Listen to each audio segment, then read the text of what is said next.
Assalamualaikum warahmatullahi wabarakatuh. Perkenalkan, saya Ulfi Hudi.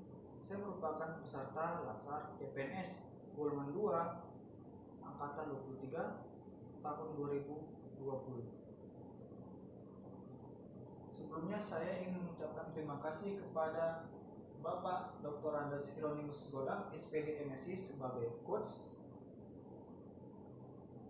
Bapak Teguh Ahmad Estepane sebagai mentor, dan Ibu Lady Magdalena SE MPD sebagai penguji. Di sini saya ingin memaparkan kegiatan aktualisasi saya yang berjudul Optimalisasi Penyampaian Informasi kepada Masyarakat mengenai Pelayanan Air Minum di Kabupaten Serdang Bedagai. Yang mana di sini saya melakukan 4 kegiatan, antara lain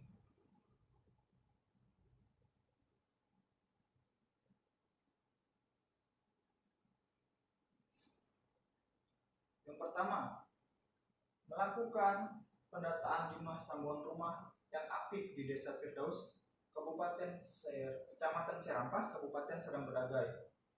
Dan kegiatan kedua ialah melakukan pengaktifan kembali fungsi ruang informasi pelayanan publik di kantor SPAM Serampah.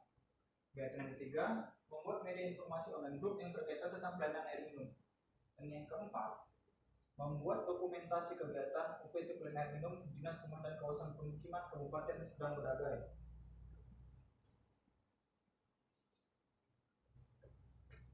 Pada kegiatan yang pertama, ada beberapa tahapan yang harus dilakukan.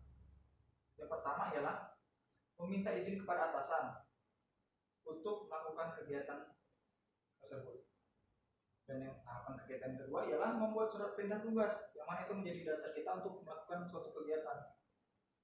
Dan yang ketiga, menginformasikan kegiatan kepada Kepala Desa Firdaus. Ini merupakan suatu etika publik dan moral of government-nya untuk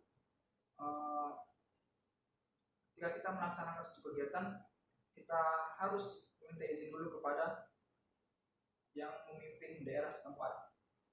Dan yang keempat ialah pendataan ke lapangan langsung. Pendataan itu jumlah survei rumah yang aktif, survei sambungan rumah yang aktif. Dan yang kelima, yang terakhir, merekapitulasi data, yang mana data yang telah kita ambil pada tahapan kegiatan keempat, kita rekapitulasi, kita susun tentang plan mana.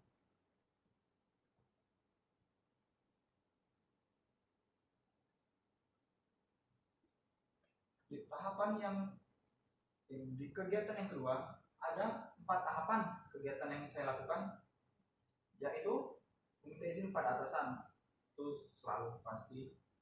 Dan yang kedua adalah menetapkan ruangan yang akan digunakan. Kita harus menetapkan dulu ruangan mana yang akan dilakukan, yang akan difungsikan sebagai ruang pelayanan publik. Dan yang ketiga ialah melakukan pemilihan barang-barang yang akan digunakan ataupun tidak digunakan dalam ruang informasikan publik. Disusun, melakukan penyusunan ulang barang-barang yang akan digunakan di ruang informasi. Itu seperti barang-barang tidak terpakai atau tidak perlu, sisihkan ke gudang. Dan yang dibutuhkan kita susun dengan rapi, contoh seperti printer, komputer, alat scanner, berkas-berkas penyimpanan berkas dokumen. Dan yang keempat adalah penetapan staf yang akan bertugas untuk pelayanan publik.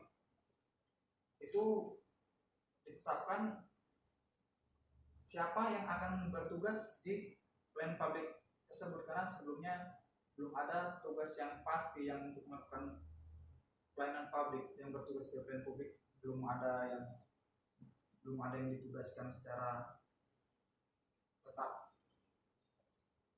Langsung di kegiatan yang ketiga yang saya laksanakan,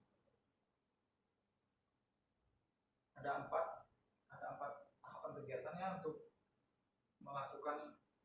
membuat media informasi online group yang berkaitan tentang pelayanan air minum. Yang pertama ialah mengkonsep konten-konten media sosial yang akan dipergunakan. Kita tentukan dulu nih, kira-kira apa nih media sosial yang akan kita gunakan, yang mana itu berhubungan langsung ke masyarakat banyak. Yang pertama itu saya ambil itu Facebook, Instagram, dan YouTube. Nah, di tahapan kegiatan kedua kita harus membuat emailnya dulu. Email yang mana untuk mendaftarkan kita untuk membuat akun dalam media online group tersebut. Dan yang ketiga ialah membuat akun. Dan terciptalah akun seperti fanpage Facebook, YouTube, dan Instagram. Dan keempat itu mengupload konten-konten. Ketika akunnya sudah jadi, sudah ada, fanpage-nya sudah ada, kita upload konten-konten tentang plan air minum. Contoh, ini masih satu ya, saya upload tentang video pengenalan spam pada masyarakat. Ya. Dan yang terakhir, kegiatan yang keempat, membuat dokumentasi kegiatan UPT PLN Minum Dinas Perumahan dan Kawasan Permukiman Kabupaten Sedang Moragai. Di sini ada 4 tahapan kegiatan. Yang pertama pasti meminta izin pada atasan. Yang kedua membuat surat perintah tugas sebagai dasar kita untuk lapangan. Jadi waktu-waktu kalau ada yang tidak diinginkan kita punya dasar itu. Dan yang ketiga itu kita turun langsung ke lapangan. Setelah SPT ada, barulah kita bisa langsung turun ke lapangan untuk melakukan suatu kegiatan rutinitas di mana itu memang dilakukan oleh spam yang sebagai tujuan untuk memberikan kepercayaan kepada masyarakat bahwasanya kinerja kami baik, kinerja kami dapat dipercaya. Dan yang keempat ialah membuat dokumentasi. Nah, kita fotolah setiap kegiatan kita, rutinitas kita foto untuk terdokumentasi dan kita upload ke media online group yang telah kita buat di tahapan yang ketiga tadi. Simpulannya, pelatihan dasar Latsar CPNS diselenggarakan untuk membentuk PNS yang profesional dan berkarakter, yaitu PNS yang karakternya dibentuk oleh sikap dan perilaku disiplin PNS. Dan yang kedua, aktualisasi nilai-nilai dasar pegawai negeri sipil dalam bentuk nilai-nilai aneka dalam pelaksanaan tugas jabatan sangat penting dilakukan bagi calon pegawai negeri sipil atau PNS untuk membentuk PNS yang profesional dan berkualitas sebagai pelayan publik. Dan yang ketiga, peserta pelatihan dasar atau Latsar perlu menerapkan seluruh nilai-nilai dasar profesi PNS aneka demi tercapainya visi dan misi organisasi serta untuk penguatan nilai-nilai organisasi tersebut. Dalam artian ini, organisasi adalah dinas atau ruang lingkup tempat kita bekerja. Sarannya, ya di sini ada 2 saran yang saya buat. Yang pertama ialah setelah kegiatan aktualisasi diharapkan adanya peningkatan kinerja dan pelayanan publik. Ya, saya harap semuanya yang ada di UPT PLN Minum atau Dinas Perumahan dan Kawasan Permukiman dapat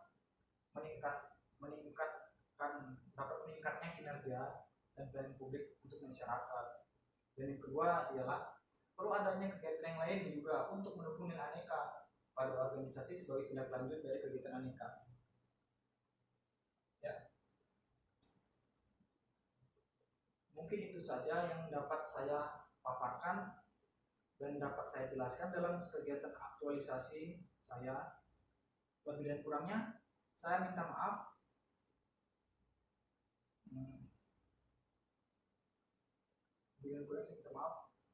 Cukup sekian dan terima kasih. Wabillahi taufiq wal hidayah. Assalamualaikum warahmatullahi wabarakatuh.